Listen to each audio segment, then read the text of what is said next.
बोलती पुस्तके.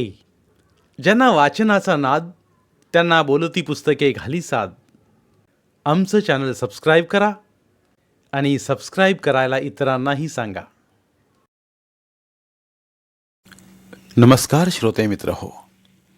बोलती पुस्तके सादर करत आहे ज्येष्ठ लेखक जयवंत दळवी लिखित कादंबरी कौसल्या. प्रकरण 9. कौसल्याला खुश करण्यासाठी मंजुनाथनं एकामागून एक असे झुंजाररावाचे 10 प्रयोग लावले. स्वतःचे आणि कौसल्याचे मोठमोठे फोटो असलेल्या मोठ्या जाहिराती छापल्या. लोकांनीही प्रयोगांना तोबा गर्दी केली. दृष्ट लागावी असे प्रयोग झाले. दर्जेदार, प्रेक्षणीय, अभिजात असे अभिप्राय आले. त्यामुळे कौसल्या सुखावून गेली. हवेत तरंगता तरंगता रमाबाईंचं अस्तित्व विसरली. तोंडातली कडवट चव विरून गेली. झुंजाररावाच्या जोडीला कुसुमाग्रजांचे वैजयंती नाटक करायचं ठरलं.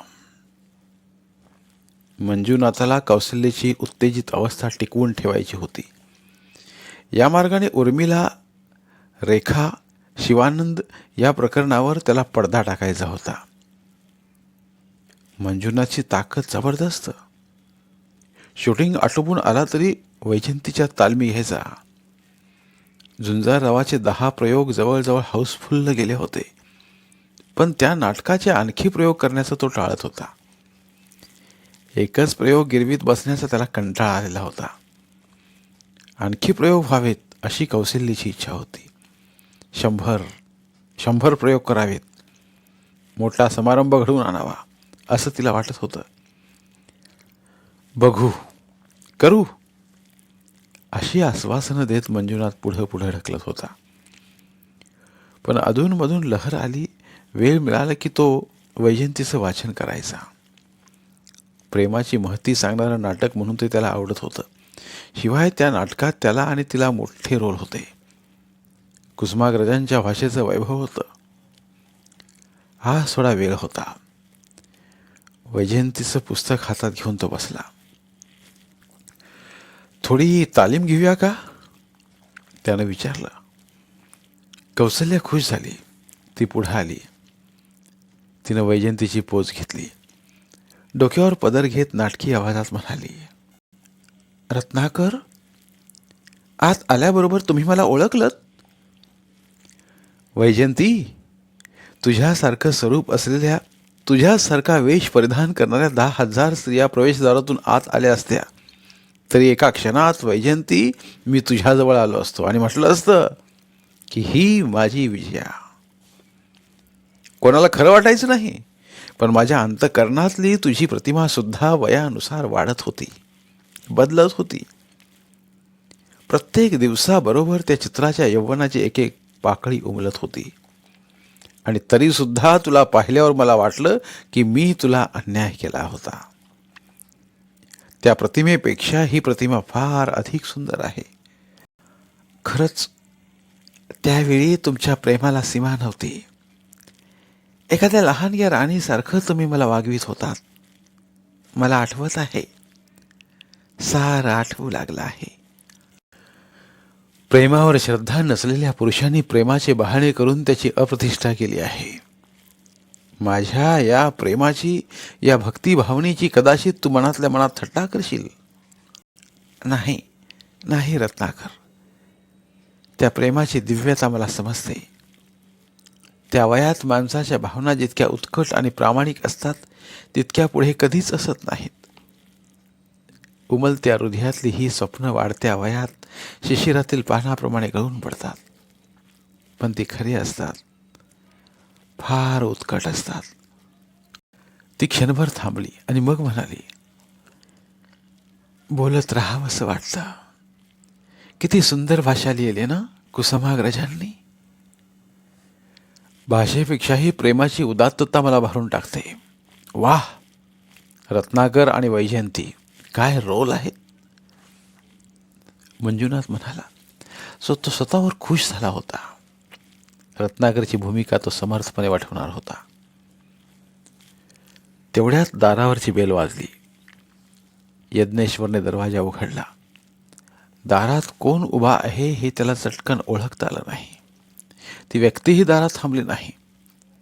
दार उघडताच तीर सुटावा तशी ती आत आली. फक्त मांड्यापुरतं अंग झाकेल एवढीच एक पातळ अंडरवेअर होती. पायात मोठे बूट, त्याच्यापेक्षा मोठ्या मापाचे. गळा आणि काखा यावर मोठी भगदाड पडलेला मळकट गंजी फ्रॉक. काखेत टाइम्स ऑफ इंडियाचा अंक. तो तर तर तर तर चालीनं आत आणि मंजुनाथच्या समोर बसला.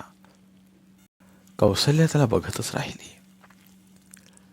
तो शिवानंद होता. बराचसा शुद्धीवर होता. त्याचे दोन्ही हात भयंकर थरथरत होते. हा आज सकाळीच इथं कुठं आला असा विचार करीत काही क्षण मंजुनाथ त्याला बघत बसला. त्यानं 2 बोटं ओठांकडे नेऊन सिगारेट आहे का विचारलं. मंजुनाथ सिगरेट ओढत नाही, पण पाकिट आणून ठेवतो. त्याने 2 पाकिटं त्याच्या पुढ्यात टाकली. पाकिटातली एक सिगरेट काढून ती तो सुरळी करीत फिरवू लागला.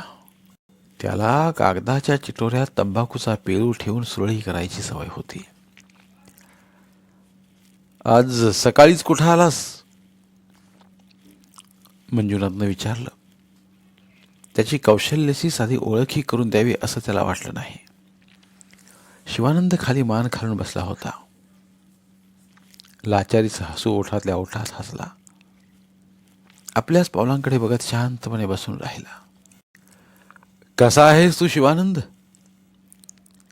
त्याने नकारार्थी मान हलवली आणि काहीतरी बोलण्याचा प्रयत्न केला, पण जीभ जड झाल्यामुळे त्याला बोलता येत नव्हतं. बरा आहेस ना? मंजुनाथनं मोठा आवाज काढून विचारलं. भीती वाटते. त्याला श्वास लागला होता. दोन्ही हात छातीभोवती हलवीत त्याने छाती धडधडते असं सांगितलं. ते सांगतानाही त्याला कष्ट पडले. भीती? कुणाची भीती? त्यानं टाइम्स ऑफ इंडियाचं शेवटचं पान दाखवलं. त्या पानावर फॅन्टमचं व्यंगचित्र होतं. फॅन्टम हातात खंजीर घेऊन कुणाला तरी मारित होता. या फॅन्टमची भीती? मंजुनाथला हसू आलं. कौशल्या थिजलेल्या डोळ्यांनी सारं बघत होती. आपण काय ऐकतोय हे तिला नीटसं कळत नव्हतं. हा शिवानंद प्रत्यक्ष बोलतोय की सारंच कल्पनेतलं?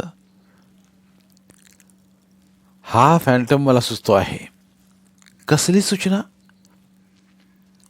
त्यानं पुन्हा व्यंगचित्र दाखवलं आणि म्हणाला, पहा, फॅन्टम खंजिरानं कोणाला तरी मारतोय म्हणजे मला खंजिरापासून भीती आहे.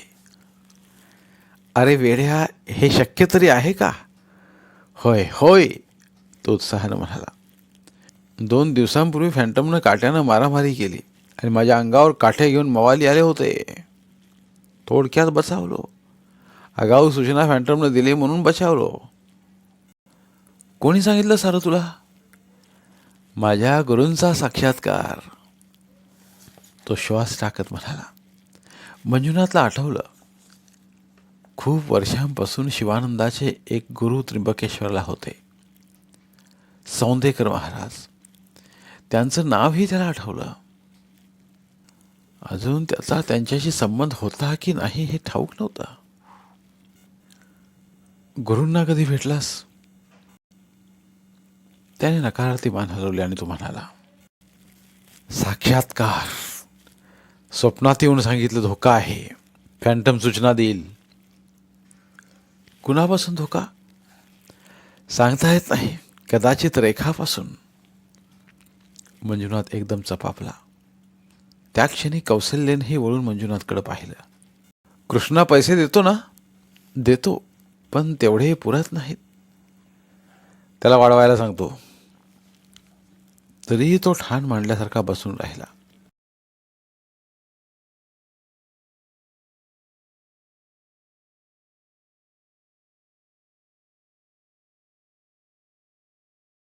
मंजुनाथनं कौशल्याला पैसे आणायला सांगितले. कौशल्यानं 100ची नोट आणली. एवढे एकदम काय करायचेत? तो उडवणार, असं मंजुनाथ खालच्या आवाजात म्हणाला. शिवानंद लाचार नजरेनं त्या नोटेकडे पाहत राहिला. काय करतो शिवानंद एवढ्या पैशांचं? पुरत नाहीत रे.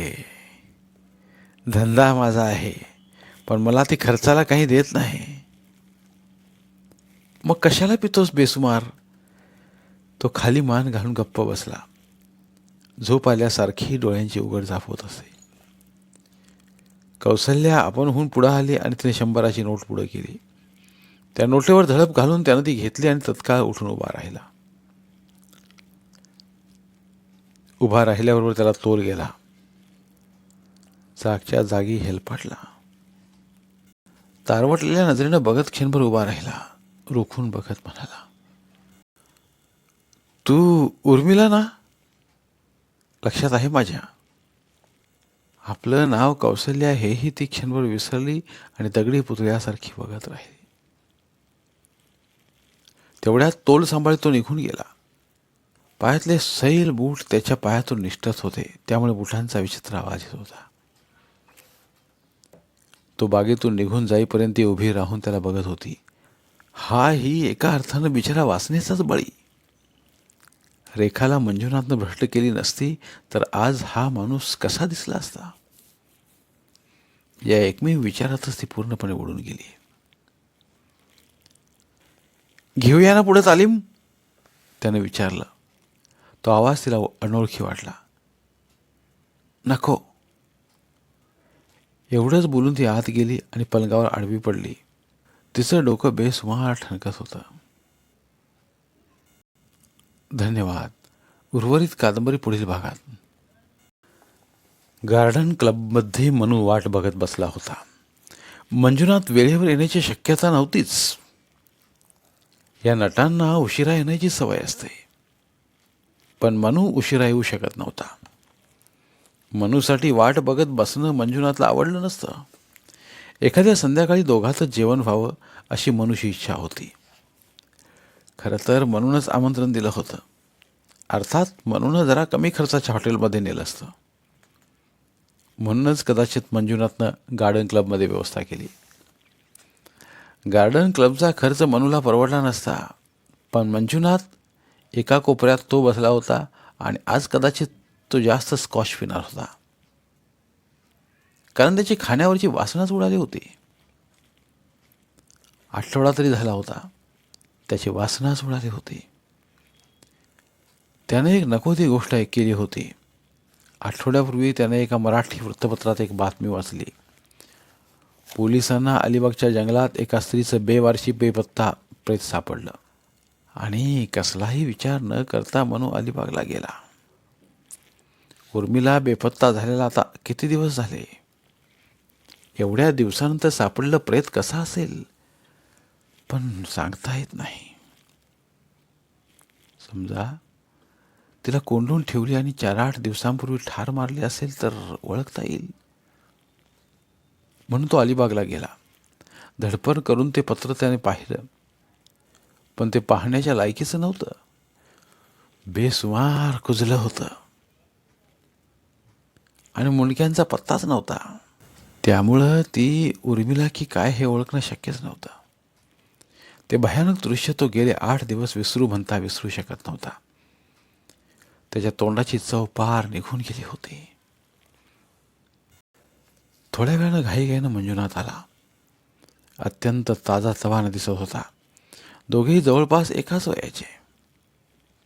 मनू कदाचित एखाद दुसऱ्या वर्षांनी मोठा असेल, पण मंजुनाथ चालू लागला की मनूला आपण म्हातारा झालोय असं वाटायचं. मंजुनाथची तळप विलक्षण होती. दोन्ही खांद्या हलवीत आणि उघड्या कोटाचे पंख फुलवीत तो वेगाने आला. गार्डनमधनं येताना आपापल्या टेबलापाशी बसलेल्या स्त्री पुरुषांनी आपली संभाषणं थांबवून त्यांच्याकडे वळून वळून पाहिलं. असे लोक पाहतात याची जाणीव त्याला सुखावह वाटत होती.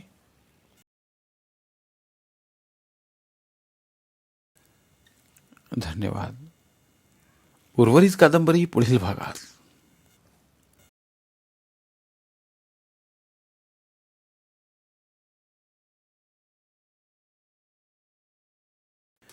धन्यवाद. प्रिय श्रोते मित्र हो, आपल्यासाठी एक आवाहन. आमच्या चॅनलच्या प्लेलिस्ट विभागात तुमच्यासाठी शेकडो कादंबऱ्यांचे ऑडिओ बुक्स उपलब्ध आहेत. तिथे प्रत्येक कादंबरीचे सर्व भाग एकत्रित मिळतील. त्यामुळे सध्या सुरू असलेल्या क्रमशः कादंबरीच्या पुढील भागासाठी वाट पाहण्याची गरज नाही. तुमच्या वेळेनुसार तुम्ही संपूर्ण कादंबरी सलगपणे ऐकू शकतात आणि साहित्याचा आस्वाद घेऊ शकता. कृपया आमच्या चॅनलच्या होमपेजवर जाऊन प्लेलिस्ट चेक करा आणि तुमची आवडती कादंबरी निवडा. धन्यवाद.